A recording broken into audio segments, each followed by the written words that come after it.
बिस्मिल्लाहिर्रहमानिर्रहीम। अस्सलाम वालेकुम। Welcome to J online. Review exercise 1B और इसका क्वेश्चन नंबर 3। स्टेटमेंट है कि write all subsets of the following sets. First part में एक सेट दिया गया 1 2 3 एंड 4, चार इसके एलिमेंट्स हैं और इनके सबसेट्स फाइंड आउट करने हैं। दूसरा जो पार्ट है उसमें बी है, ए बी एंड सी तीन इसके सेट के मेंबर्स हैं। सबसे पहले तो मैं आपको ये बता दूं कि इस तरह के क्वेश्चन जब हम चैप्टर पढ़ रहे थे ये वाला सेट्स वाला, उस वक्त हमने ये एक्सरसाइज 1.13 के अंदर क्वेश्चन नंबर 1 था जो कि सबसेट से रिलेटेड था। अगर आपने सबसेट्स का जो लेक्चर है वो अटेंड नहीं किया तो आप ऐसी वीडियो इसी प्लेलिस्ट के अंदर जो 1.13 हेडिंग के साथ और थंबनेल के साथ है, आप वो वीडियो देख सकते हैं। और उसमें जो क्वेश्चन नंबर 1 है वो सबसेट्स के बारे में है कि कैसे फाइंड करते हैं सबसेट्स। अभी दोबारा मैं आपको बता रहा हूँ, रिवाइज कर रहे हैं हम इस चीज़ को, दोबारा बता देता हूँ आपको कि जब भी आपने किसी सेट के सबसेट्स मालूम करने हैं तो सबसे पहले आपको पता हो कि उसके सबसेट्स बनने कितने हैं, ताकि जब आप बना लें तो फिर चेक कर लें, वेरीफाई कर लें क्या सही बनाए हैं या गलत बनाए हैं। तो 2 raised to power n formula होता है। n का मतलब नंबर्स ऑफ मेंबर या कार्डिनलिटी भी इसको बोलते हैं। और ये क्या होता है, सेट्स के अरकान 1 2 3 और 4, इसकी तादाद 4 है तो हम 2 की पावर 4 लिख लेंगे और फिर इसको जब सॉल्व करेंगे 2 को 4 दफ़ा ज़रब देंगे तो ये 16 बनता है। इट्स मीन कि ऐसा सेट जिसके एलिमेंट्स की तादाद 4 हो उसके सबसेट्स की तादाद 16 होगी। अभी हम यहाँ पे मालूम करते हैं, फिर उनकी काउंटिंग करेंगे। अगर 16 हो गए इट्स मीन कि हमारा क्वेश्चन सही है, और अगर उनमें कोई गलती होगी तो पता चल जाएगा हमें कि 16 से कम क्यों है। फिर उसके बाद आ जाएगा पार्ट नंबर 2। इसमें 3 एलिमेंट्स हैं, तो जब 2 की पावर n फार्मूला यूज़ करेंगे और इसमें n को रिप्लेस कर दें 3 से, because cardinality is 3 in set B, so ये बन जाएगा 8। पार्ट नंबर 2 के जो सबसेट्स हैं उनकी तादाद 8 होगी, पार्ट नंबर 1 में 16 होगी। आइए देखते हैं कैसे मालूम करना है। यहाँ पे सबसे पहले आप लिखेंगे सॉल्यूशन के अंदर सबसेट्स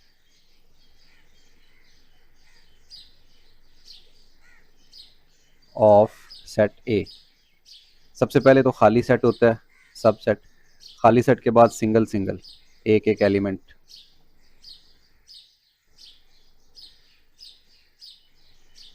सेट के तमाम अरकान का एक एक एलिमेंट लिख लेना, ठीक है।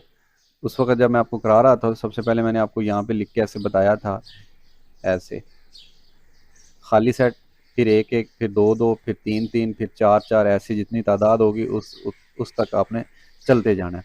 जब तादाद पूरी हो जाएगी फिर आपने रुक जाना है। तो इसमें पहला जो खाली सेट था लिख लिया 1 1, यानी सारे एलिमेंट्स को अलग अलग एक एक करके लिखना, वो भी लिख लिया।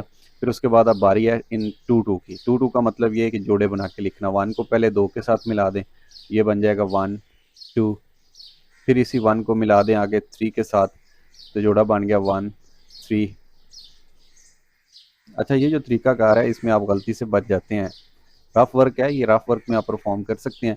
फिर आप 1 को मिला दें 4 के साथ, तो ये 1 के जो पेयर्स बन सकते थे वो 1 के जोड़े बना दिए। अब बारी है 2 की। 1 के बाद 2 होता है, 2 को 3 से मिला दें तो ये 2 3 एक जोड़ा बन गया। फिर 2 को 4 से मिला दें तो ये 2 4 दूसरा जोड़ा बन गया। ऐसे तो जो 2 के दोस्त बन सकते थे, जोड़े बन सकते थे, वो भी बना दिए। अब 3 की बारी है। 3 के जो राइट साइड है उस पर सिर्फ है ही एक एलिमेंट, पीछे की तरफ नहीं जाना, यूं राइट साइड पे मूव करना है। सो तमाम जोड़े जो पॉसिबल थे 2 2 वाले वो हमने बना दिए। अब है बारी 3 3 की। तो 3 3 में तरीकाकार ये है कि आप पहले इन 2 को फिक्स कर लें, 1 को फिक्स कर लें और इसके साथ इस 2 को फिक्स कर लें, और फिर 1 2 को मिला के 3 के साथ एक दफ़ा और एक दफ़ा इसको 4 के साथ मिला लें। ऐसे ये 1 फिक्स है, 2 फिक्स है, और उसके बाद इसके साथ 3 आ गया, और फिर अगला एरो आप देख रहे हैं 1 फिक्स 2 फिक्स एंड 4। ये उस वक्त था जब ए के साथ 2 को फिक्स किया। अब मैं एक और ऑप्शन आपको बताता हूँ कि आप ऐसा करें, ए के 1 के साथ 3 को फिक्स कर लें और फिर 1 एंड 3 इन दोनों को मिला के आगे एस के साथ 4 के साथ मिला दें, तो ये बन जाएगा 1 3 4। तो ये एक बन गया 3 3 वाला। अब 1 3 4, अगर इसको 4 के साथ मिलाते हैं 3 की बजाय तो फिर तो आगे कोई एलिमेंट ही नहीं बचेगा जो तीसरी पोजीशन पे आएगा। सो 1 का काम खत्म हो गया, 1 को छोड़ दें। अब 2 है, 2 के साथ 3 को फिक्स कर लें, फिर आगे 4 मिला लें। 2 एंड 3 ये दो फिक्स हो गए, और सॉरी, और 7,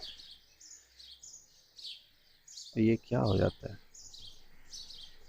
ये आ गया 2 3 के साथ 4 आ गया। तो ये 3 3 जो बन सकते थे पॉसिबल वो भी ख़त्म हो गए। अब इनकी ज़रा गिनती कर लें 3 3 तक। 1 2 3 4 5 6 7 8 9 10 11 12 13 14 और ये 15, होने कितने चाहिए थे, 16। तो ये 3 3 तक अभी हम पहुँचे हैं। 4 4 वाले देख लें, 4 वाला जो जस्ट है ही एक, इसमें 1 2 3 एंड 4, तो ये 4 वाला भी आ गया, ख़त्म हो गया। तो ये तमाम 16 सबसेट्स मालूम हो गए हैं किसके, ए के। आप इसी तरह से जितना मर्जी बड़ा सेट है उसके फाइंड आउट कर सकते हैं। जो प्रॉब्लम बनती है बच्चों को, वो प्रॉब्लम बनती है इस जगह पे आके, इस जगह पे ये वाला सेट रह जाता है या इनमें से कोई रह जाता है। लेकिन तरीकाकार मैंने आपको बता दिया कि अगर आप फिक्स कर लेते हैं और फिर आगे मिलाते हैं रफ वर्क के अंदर, तो उससे गलती का एहतमाल बहुत ज़्यादा कम हो जाता है, काफ़ी ज़्यादा हद तक कम हो जाता है। इसका पार्ट नंबर 2 है, उसमें 3 एलिमेंट्स हैं सब सेट के अंदर। तो आप लिखेंगे सबसेट्स ऑफ सेट बी। कैसे लिखेंगे, सबसे पहले तो खाली सेट आ जाएगा, फिर खाली के बाद सिंगल सिंगल वाला आएगा, सिंगल ए आ गया, फिर ए के बाद बी आ गया, बी के बाद सी आ गया। ये देखें, ये सिंगल सिंगल वाले आ गए, एक एक वाले।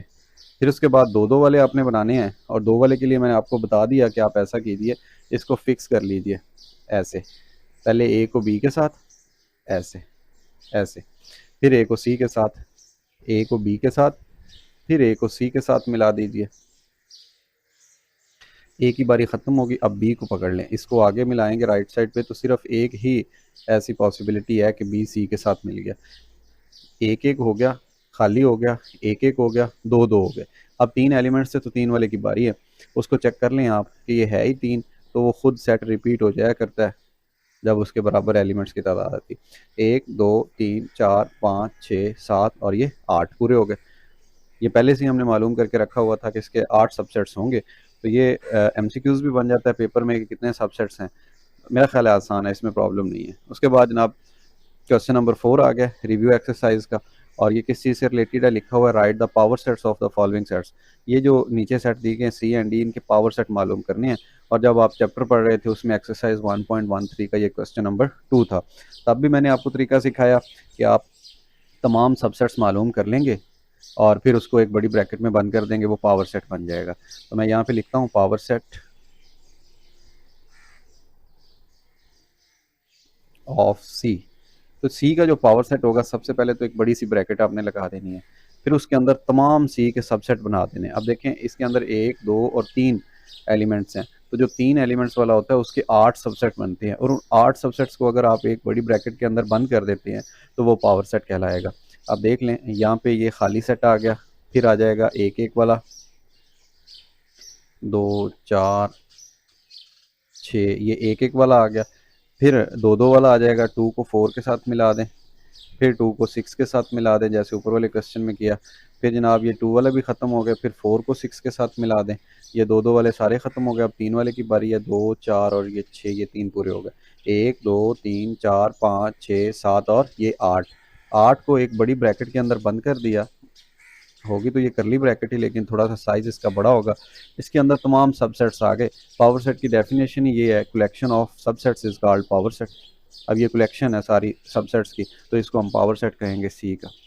इसकी तादाद भी उतनी होगी जितनी सबसेट्स की एलिमेंट्स की तादाद होती है या सबसेट्स की तादाद होती है, उतनी ही पावर सेट के एलिमेंट्स की तादाद होगी। इसी तरीके से आप दूसरा देख लें, इसमें लिखा हुआ है सेट डी, तो आप लिखेंगे power set of set D. Power set के लिए सबसे पहले तो एक ये बड़ा सी ब्रैकेट, उसके अंदर तमाम सबसेट्स। अब दूसरा जो ये वाला पार्ट, इसमें डी है, डी का पहला सबसेट खाली आ गया, फिर आएगा अकेला अकेला एक एक, जैसा कि हम तरीका कर ऊपर सीख चुके हैं। तो ये एक एक करके जो इसके निशानात थे वो आ गए, प्लस माइनस मल्टीप्लिकेशन और डिवीजन का। फिर दो दो, दो दो में ख्याल रखिएगा, प्लस को इसके साथ मिलाना है, फिर इसके साथ मिलाना है, फिर इसके साथ। तो ये प्लस के जितने भी पेयर बन सकते हैं पॉसिबली वो आ गए, प्लस माइनस प्लस प्रोडक्ट, और फिर उसके बाद क्या है, प्लस डिवीजन, ये प्लस के पेयरिंग होगी। प्लस के बाद है जी माइनस की पेयरिंग, एक दफ़ा माइनस मल्टीप्लिकेशन के साथ मिलेगा और एक दफ़ा माइनस मिलेगा डिवीजन के साथ, ऐसे। फिर उसके बाद आ गई इसकी बारी, इसको ऐसे आगे मिलाएंगे तो ये आ गया मल्टीप्लिकेशन और साथ में डिवीजन, ये। अच्छा जी, ये दो दो जो होते हैं, एक एक खाली, फिर एक एक, फिर दो दो, ये पूरे हो गए। अब तीन तीन की बारी है। तीन तीन में देख लें, इन दो को फिक्स करके इसके साथ मिलाएं, फिर इसके साथ मिलाएं। दो फिक्स कौन से हुए हैं? प्लस और माइनस मिला किसके साथ दिया? मल्टीप्लिकेशन के साथ। और इधर दो फिक्स हुए हैं, प्लस और माइनस मिला किसके साथ दिया? डिवीजन के साथ। तो ये मिलाने के बाद आ गया। अब ऐसा करते हैं हम कि प्लस है उसके साथ मल्टीप्लिकेशन को मिला के फिर इन दो को आगे डिवीजन के साथ मिलाते हैं। बस यही बच्चों से गलती होती है, ये वाली। ऐसे इनकी तादाद ज़रा गिन लें, 1 2 3 4 5 6 7 8 9 10 11 12 13 14। अब देख लें एक कहीं पे मिस्टेक हो गई है मुझसे भी, plus minus multiplication, plus minus, और ये हाँ जी ठीक है। अभी प्लस की बारी चल रही थी तो प्लस को हम छोड़ देते हैं, ये सारा। प्लस के बाद इन दो को फिक्स करके आगे डिवीजन साइन के साथ मिला देते हैं। और ये क्या है? माइनस प्रोडक्ट और फिर डिवीजन, 15 हो गए। और ये आखिरी वाला 4 वाला आ जाएगा, plus minus multiplication and division. और ये क्या हो गया? इसको अगर बड़ी सेट में, बड़े ब्रैकेट में बंद कर देंगे, सेट वाली ये जो करली ब्रैकेट होती है, साइज थोड़ा सा बड़ा करके बनाएंगे तो ये पावर सेट बन गया। किस सेट का? डी का। तो ये थे question number 3 and question number 4 जो कि रिव्यू एक्सरसाइज 1B में थे। उनके बाद है जनाब क्वेश्चन नंबर 5। ये लिखा हुआ है, if U is this set, A is 1 3 5 7, B is 2 4 6 8 and 10। ये नंबर हैं जनाब इवन और ये हैं ऑड नंबर्स। कहता है then verify A union B whole complement is equal to A complement intersection B complement. तो ये डी मार्गन के दो कवानीन थे जो कि हमने पढ़े एक्सरसाइज 1.16 के अंदर, और उसका क्वेश्चन नंबर 5 था डी मार्गन लॉ का। आप वहाँ से जाके भी देख सकते हैं प्लेलिस्ट के अंदर कि कैसे डी मार्गन लॉ को प्रूफ करना है, और वहाँ पे तो हमने वेन डायग्राम भी बनाई थी एक एक्सरसाइज के अंदर। चलें आप इसको सॉल्व करते हैं। इसमें दो साइड्स हैं, एक साइड है जनाब लेफ्ट और एक है राइट। तो इस साइड स्लाइड के ऊपर मैं इसकी जो लेफ्ट साइड है उसको यहाँ पे सॉल्व कर देता हूँ। लिखा हुआ है ए यूनियन बी ऐसे, और इसके ऊपर लिखा हुआ है कम्प्लीमेंट ऐसे, सी छोटा सा। अच्छा, कम्प्लीमेंट का मतलब होता है कि जिसके ऊपर भी कम्प्लीमेंट हो आप उस चीज़ को माइनस कर दें यू में से, यू में से माइनस कर दें। अब देखें ए यूनियन बी, ये सारी ब्रैकेट के ऊपर कम्प्लीमेंट था, तो आप सारी ब्रैकेट को माइनस करेंगे किस में से? यू में से। बस ये डेफिनेशन अप्लाई कर दी। अब सेट्स की वैल्यूज़ पुट कर दें। पहले सेट यू है तो यू सेट की वैल्यू पुट करें 1 से लेके 2 3 एंड अप टू 10, 10 तक कीमत आ गई यू की। फिर माइनस का निशान है, फिर ये ब्रैकेट है। उसके बाद ए सेट है तो ए सेट पुट कर दें। ए सेट है ऑड नंबर 1 3 5 एंड 7। फिर उसके बाद जनाब यूनियन है, और यूनियन में क्या है? 2 4 6 एंड 8। ये चार एलिमेंट्स हैं, सॉरी पांचवा 7 10 भी है। और ये जनाब ब्रैकेट बंद होगी बी के बाद। ए की वैल्यू पुट कर दी ये वाली, फिर यूनियन का निशान आ गया, फिर उसके बाद बी की वैल्यू पुट कर दी। अब सबसे पहले तो ब्रैकेट को सॉल्व करना है, और बाहर जो सेट है 1 2 3 अप टू 10, इसको ऐसे लिख देंगे जैसे ऊपर आ रहा था। इन दो सेट्स की मदद से यूनियन लेके यहाँ पे एक सेट बन जाएगा। यूनियन का मतलब होता है इकट्ठा करना। यहाँ से 1 आ गया और इस सेट से 2 आ गया, अरेंज भी करते जाएं और इसको लिखते भी जाते हैं। अब 9 नहीं है, 9 का ख्याल रखिएगा, 9 दोनों सेटों में नहीं था। 1 आ गया, 2 इधर से आ गया, 3 आ गया, 4 इधर से आ गया, 5 आ गया, 6 आ गया, 7 आ गया, 8 आ गया, और फिर 10 भी इधर से आ गया। तो ये दो सेट्स आ गए हैं, इनकी सबट्रैक्शन हो रही है। सबट्रैक्शन का मतलब होता है पहले सेट्स के एलिमेंट लिखना, पहले सेट के बाद वाले छोड़ के। अब देखें यहाँ पे 1 है, कैंसिल कर दें, 2 है कैंसिल हो गया, 3 कैंसिल हो गया, 4 कैंसिल हो गया, 5 कैंसिल हो गया, 6 कैंसिल हो गया, 7 कैंसिल हो गया, 8 कैंसिल हो गया, सिर्फ 9 बचा इस साइड पे, इधर इधर 9 बचा, बाकी सारे इधर बाद वाले से कैंसिल हो गए। तो ये आ गया जनाब जवाब किस चीज़ का? A union B whole complement का, ऐसे। तो इसको हम कहते हैं लेफ्ट हैंड साइड, इसको इक्वेशन नंबर 1 कह लें। इसी तरह अगर हम राइट हैंड साइड मालूम करें तो मैं इस स्लाइड पे राइट हैंड साइड मालूम करता हूं, और ये साथ मजीद मेंशन कर दिया कि ये 1.16 एक्सरसाइज का क्वेश्चन नंबर 5 है। कैसे? देखिए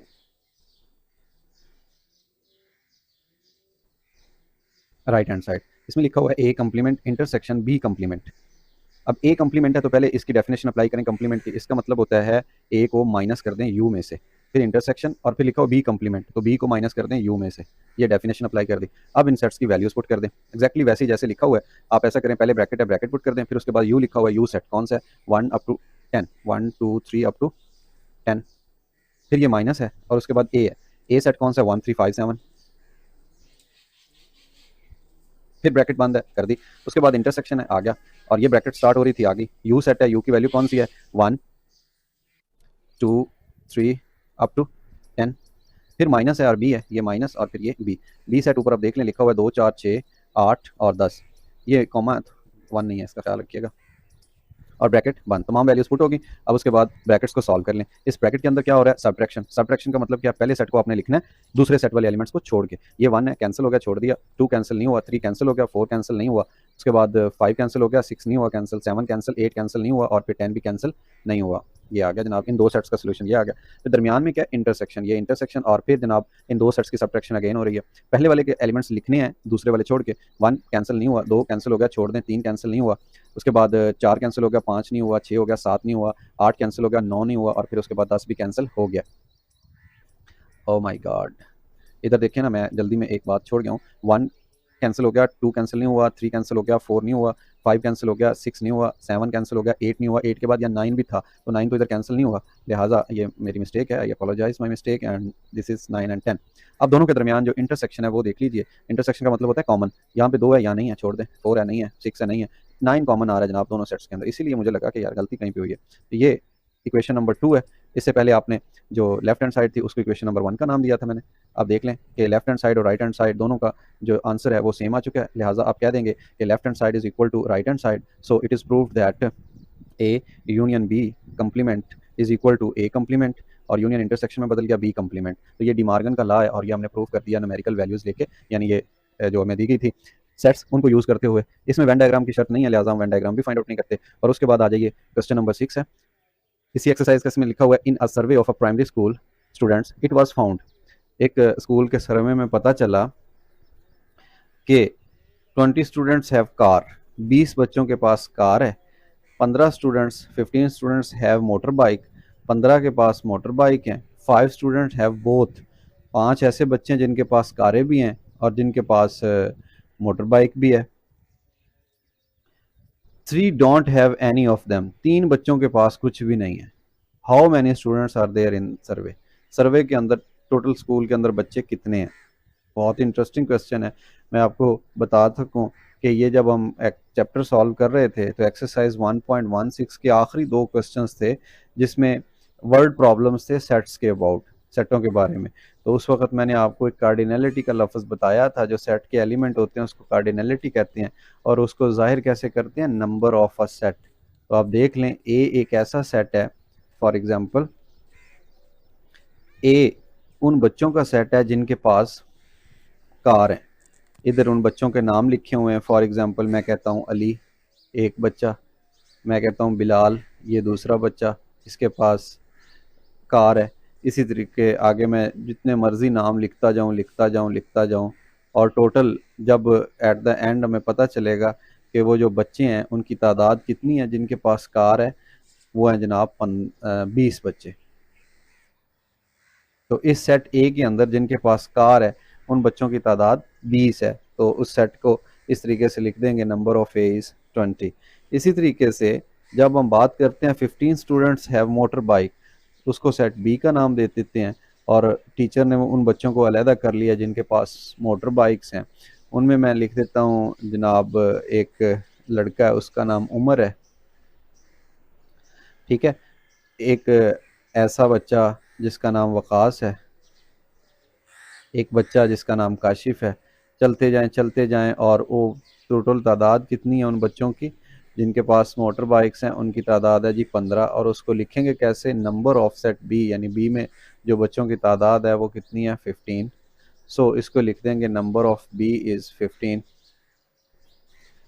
5 स्टूडेंट्स हैव बोथ, जी यूनियन का मतलब होता है या, यूनियन का मतलब होता है या, उर्दू वाला या, इंग्लिश में इसको आर भी कहते हैं, ठीक है, ए सेट के एलिमेंट या सेट बी के एलिमेंट। और इंटरसेक्शन जो होता है इसका मतलब होता है उर्दू वाला और इंग्लिश वाला एंड, ठीक है। अब देख लें यहाँ पे कह रहा है 5 स्टूडेंट्स हैव बोथ, यानी 5 बच्चे ऐसे हैं जिनके पास कारें भी हैं और जिनके पास मोटरसाइकिल भी हैं, कार एंड मोटरसाइकिल। ठीक, वो बच्चे कौन से हैं, उनकी तादाद कितनी है, वो एक अलहदा टीचर उनको खड़ा कर लेगा और उसका नाम दे देगा ए इंटरसेक्शन बी, जिसके पास कार भी है and motorbike, B motorbike का नाम है। कार एंड मोटर बाइक वो बच्चे कितने हैं, वो 5 हैं। And 3 don't have any of them, 3 ऐसे बच्चे हैं जिनके पास कुछ भी नहीं है। How many students are there in the survey. तो इन 3 चीज़ें ये आ गई। एक चीज़ होती है number of A union B, इन तीनों को, और ये वाली जो चौथी चीज़ है, इन चारों को मिलाने वाला एक फार्मूला होता है। वो फार्मूला क्या होता है, number of A union B is equal to number of A plus number of B. इन दोनों को ऐड करके इसमें से सब्ट्रैक्ट कर दे number of A and B, A intersection B को माइनस कर दें तो इस चीज़ को कहते हैं number of A union B. यही फार्मूला हम यूज़ करेंगे। We know number of car या motorcycle, motor bike is equal to number of car plus number of motor bike minus number of car and motor bike. ये complete formula लिख दिया। इसमें जो जो वैल्यूज़ गिवन है वो पुट कर दें। अब देख लें, नंबर ऑफ ए गिवन था, कार वाले बच्चे 20 हैं, मोटर बाइक वाले बच्चे 15 हैं, जिनके पास दोनों हैं वो 5 हैं। इनको ऐड करके सब्ट्रैक्ट कर दें, फिर ये कितना बन गया, 35 और 35 माइनस 5, ये आ गया 30। और इसको पढ़ेंगे कैसे, number of A union B, इसको पढ़ेंगे ऐसा, number of students having car or bike, motorbike या कार जिन बच्चों के पास हैं वो 30 हैं। ठीक है, जिनके पास मोटरसाइकिल है या कार है वो बच्चे कितने हैं, 30। टोटल फिर कैसे लिखेंगे, टोटल स्टूडेंट्स,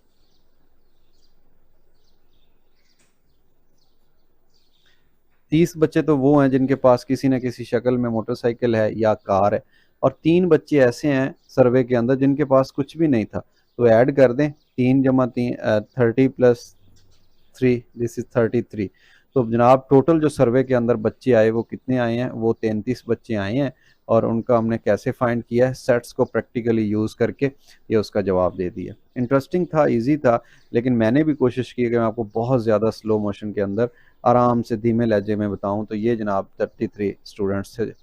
उसके बाद क्वेश्चन नंबर है 7, इसमें लिखा है Mrs Razia paid her driver 2500 for 5 days.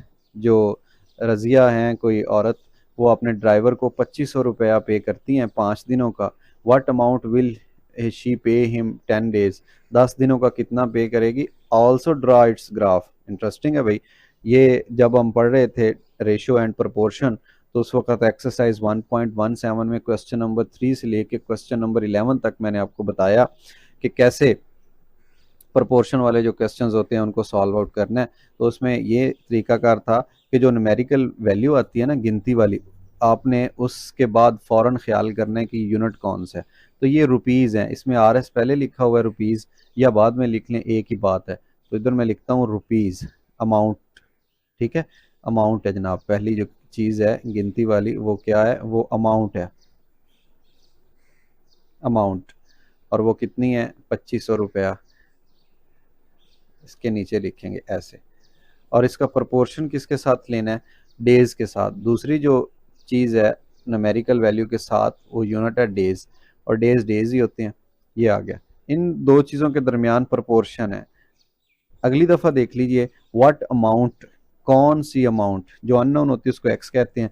What amount will she पे फॉर हिम फॉर 10 डेज, 10 दिनों के लिए क्या पे करेगी। अब 5 और 10 के दरमियान रेशियो है, जबकि 5 और 2500 के दरमियान प्रोपोर्शन है। इसी तरीके से 10 और 5 के दरमियान रेशियो, और इधर ये वाली रेशियो, 2 रेशियो, एक इधर है एक इधर है। बट इस तरह के जो क्वेश्चन हैं उनको सॉल्व करने के लिए मैंने ये चीज़ आपको रेज करवा दी थी, जो रेशियो और प्रोपोर्शन थी। और फिर हम बात करते हैं डायरेक्ट और इनडायरेक्ट के बारे में। डायरेक्ट क्या होता है कि ऐसी प्रोपोर्शन जिसके अंदर एक चीज़ बढ़ रही हो और उसी प्रोपोर्शन से दूसरी चीज़ भी बढ़ रही हो, तो this is called direct proportion. या फिर ऐसा हो कि एक चीज़ कम हो रही हो और दूसरी भी उसी प्रोपोर्शन से कम हो रही हो, मीन्स टू से कि डायरेक्शन सेम हो, तो this is called direct proportion. But कभी ऐसा हो कि एक चीज़ बढ़ रही है और दूसरी कम हो रही है, this is called inverse proportion. ठीक है, अब हम आ जाते हैं अपने क्वेश्चन की तरफ। इसमें जो एक्स वाली है उसके साथ तो अपवर्ड एरो लगा लें आंखें बेशक बंद करके, फिर उसके बाद देख लें कि अमाउंट है और डेज है। अब एक बंदा है वो ज़्यादा दिन काम करेगा, ड्राइव करेगा, तो जाहिर सी बात है उसको ज़्यादा अमाउंट मिलेगी, ज़्यादा पैसे मिलेंगे। तो ज़्यादा के लिए ज़्यादा और कम के लिए कम, it's mean this is direct proportion. Direct के लिए अपवर्ड एरो यूज़ करना है। अगर पहला एरो अपवर्ड यूज़ किया है तो ठीक हो गया। तो एरो हेड वाली अमाउंट होती है न्यूमेरिकल वैल्यू, उसको बटे के नीचे रखना है आपने। बटे के नीचे कैसे? x ओवर 2500, और इधर क्या आप लिखेंगे? आप लिखेंगे 10/5। बस ये छोटा सा इसका रूल है कि जो एरो हेड वाली रकम होगी वो आपने बटे के नीचे लिखनी है, फिर आपका क्वेश्चन बहुत ज़्यादा ईजी है। अच्छा, ना सिर्फ ये क्वेश्चंस इंपॉर्टेंट हैं 8th लेवल पे, बल्कि ये जो पीपीएससी होता है, एफपीएससी, कोई भी टेस्ट होता है आईक्यू का या जॉब वगैरह का, ये उसमें भी काफ़ी ज़्यादा इस्तेमाल होते हैं। इंपॉर्टेंट है ये क्वेश्चन। 5 1 5, ठीक हो गया। अगर वो बंदा 5 दिन काम कर रहा है तो 2500, 10 दिन काम करेगा, ड्राइव करेगा तो 5000 मिलेगा। ये तो हर एक बंदे को पता है, डबल काम कर रहा है तो पैसा भी डबल मिलेगा। लेकिन आपने जो क्वेश्चन सॉल्व करना है उसका तरीका कार ये है। साथ में उसने कह दिया ऑल्सो ड्रा इट्स ग्राफ। तो ग्राफ के लिए जनाब एक हम ये ग्राफ पेपर ले आए हैं, उसमें ये ओरिजिन है, ये एक्स एक्सिस है और ये वाई एक्सिस है। इन दो में से ये जो डेज और अमाउंट है, एक चीज़ हम एक्स एक्सिस के ऊपर मेंशन कर लेंगे और मैं कहता हूँ कि डेज हम एक्स एक्सिस के ऊपर ले आते हैं और जो अमाउंट है उसको वाई एक्सिस के ऊपर ड्रॉ कर देते हैं, और फिर इनके दरमियान ग्राफ देखते हैं किस किस्म का बनेगा। क्या वो डायरेक्ट प्रोपोर्शन को शो करेगा या इनवर्स प्रोपोर्शन को। दिन कितने हैं? 5 से 10। तो आप ऐसा करें, इसको लिख दें 1, ये 2, नहीं ये 1, ये 2, ये 3, ये 4, ये 5, ये 6, ये 7, ये 8, 9, 10, 11, 12, ये जनाब 12 तक मैंने दिन लिख लिया। तो इसके बाद जो अमाउंट है वो 2500 से लेकर 5000 तक है। तो अब यहाँ से 500 से स्टार्ट कर दें। ये 500 है, फिर अगला 1000 होगा, फिर अगला 1500 होगा, फिर अगला 2000 होगा, 2000 के बाद ये 2500 आ जाएगा, 3000 हो जाएगा, 3500 हो जाएगा, 4000 हो जाएगा, फिर उसके बाद 4500 हो जाएगा, फिर 5000 हो जाएगा, फिर 5500 हो जाएगा, फिर 6000 हो जाएगा। ठीक है, अब देख लें, पहली दफ़ा 5 दिन थे 2500 रुपये, 5 के सामने आप जाएंगे 2500 के, ऐसे ये 2500 आ रहा है, जहाँ पे 2500 है सामने आके निशान लगा दे जहाँ पे दोनों मिल रहे हैं। ये 1.17 का जो क्वेश्चन नंबर 3 से 4 है उसके अंदर भी हमने ग्राफ इसी तरह बनाए थे, आप वहाँ से भी देख सकते हैं। और जब 10 दिन थे उस वक्त 5000 थे, यहाँ 5000 एक्स की वैल्यू आती। 10 पे चले गए, ये 10 इसके सामने चलते जाएँ, जहाँ पे 5000 आ रहा है उसके सामने आ जाए ऐसे, जहाँ पे दोनों एक दूसरे को मिले, ये ग्राफ ऐसे बन जाएगा।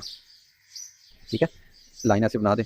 ऐसी ग्राफ के अंदर ऐसी शक्ल या लाइन जिसकी डायरेक्शन ओरिजिन की तरफ हो, दैट इज कॉल्ड ऐसे, that is called direct proportion. So ये डायरेक्ट प्रोपोर्शन का क्वेश्चन था और इसको हमने यहाँ पे बना लिया, ये डायरेक्ट प्रोपोर्शन है। नेक्स्ट उसके बाद है क्वेश्चन नंबर 8। इसमें लिखा हुआ if a motor bike needs 20 litre petrol for a travel of 160 kilometre. ये भी डायरेक्ट और इनवर्स प्रोपोर्शन से रिलेटेड है कि अगर एक मोटरसाइकिल 20 लीटर के अंदर 160 किलोमीटर करती है, find how much petrol will be required, कितना पेट्रोल चाहिएगा उसको चलने के लिए 360 किलोमीटर। तो आप क्या करें, यहाँ पे लिख लें पेट्रोल, और इसका यूनिट क्या है? इसका यूनिट है जी लीटर, LI, लीटर। कितना है? फर्स्ट टाइम 20, और ट्रेवल कितना है? Distance 160 kilometre. ठीक हो गया। और अगली दफ़ा कह रहा है फाइंड हाउ मच पेट्रोल, कितना पेट्रोल चाहिए, will be required to travel 360 kilometre. अच्छा, ये भी 1.17 का क्वेश्चन है, बिल्कुल वैसे जैसे प्रीवियस क्वेश्चन सॉल्व किया। पेट्रोल ज़्यादा लगेगा तो मतलब ज़्यादा डिस्टेंस कवर हो रहा है, पेट्रोल कम लगेगा तो मतलब कम। तो ये भी डायरेक्ट प्रोपोर्शन है। जो एरो हेड है उसको आप रखेंगे बटे के नीचे और क्वेश्चन को सॉल्व कर देंगे। ये बन जाएगा x/20 and equal to 360/160, 360/160 multiply 20। ये इसके साथ कैंसिल, 2 1 2 और 2 8 16, 8 4 9 4 36, नहीं 4 2 8, 4 9 36, 90, और फिर 2 और ये 45। 45 लीटर जो है ना पेट्रोल वो हमें चाहिए। 45 लीटर पेट्रोल अगर 360 किलोमीटर तय करना है, इसके लिए ग्राफ की शर्त भी है। तो आप ऐसा करें, पेट्रोल को एक्स एक्सिस के ऊपर पेट्रोल, और जो डिस्टेंस है उसको वाई एक्सिस के ऊपर मेंशन कर देते हैं।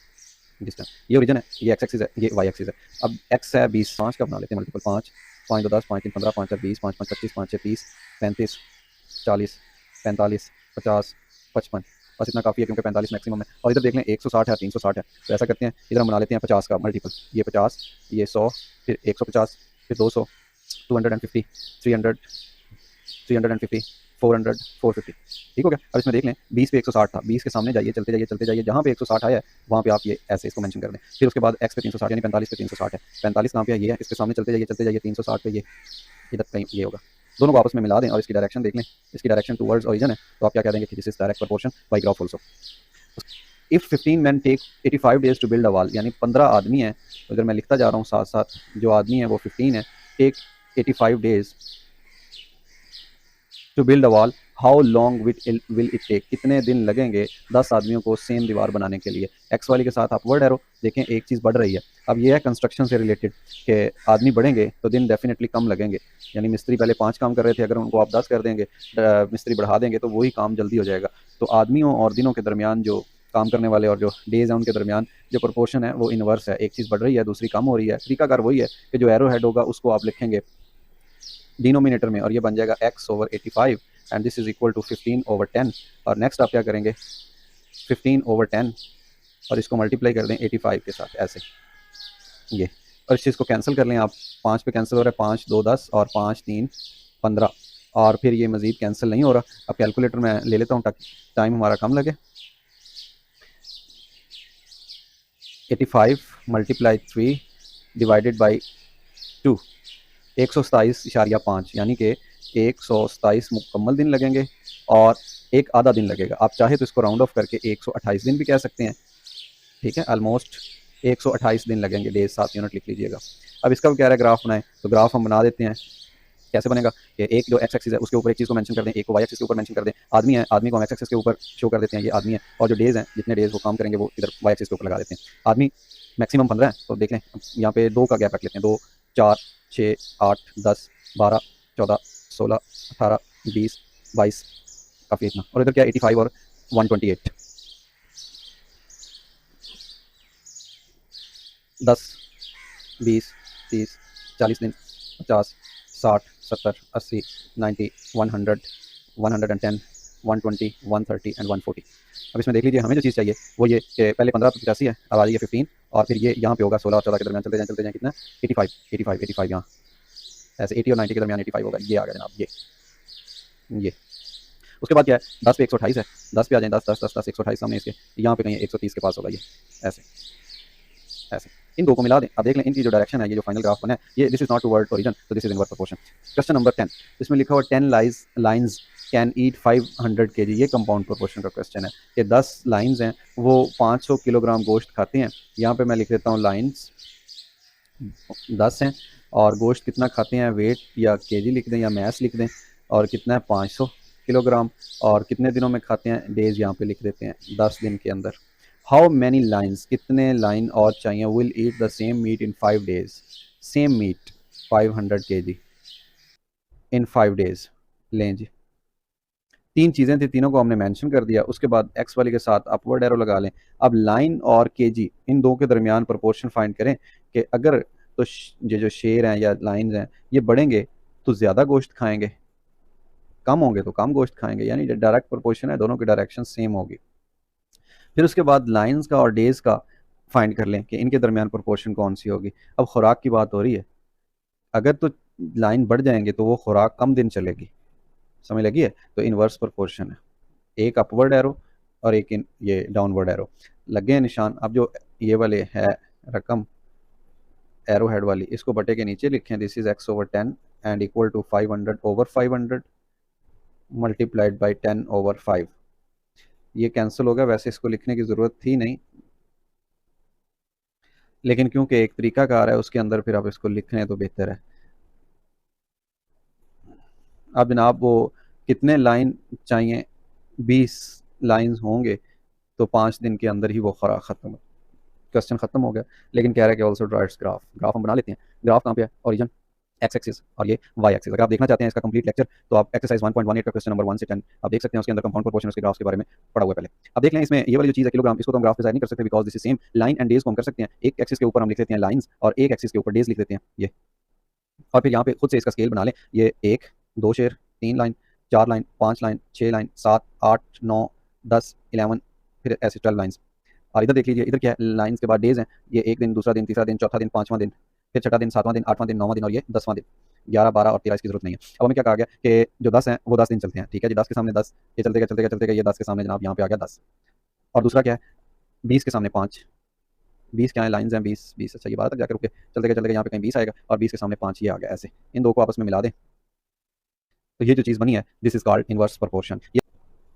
ये हमारे आज के लेक्चर का आखिरी क्वेश्चन था, क्वेश्चन नंबर 10, जिसके अंदर हमने प्रोपोर्शन के बारे में क्वेश्चन को सॉल्व किया और उसका ग्राफ था वो ड्रा किया। इसके बाद सेम क्वेश्चंस कुछ हैं वो 11 से ऑनवर्ड, वो एक अलग लेक्चर के अंदर हम डिस्कस करेंगे। आज के लिए इतना ही। अपने दोस्तों के साथ शेयर कीजिए। अपना ख्याल रखिए। अल्लाह हाफिज़।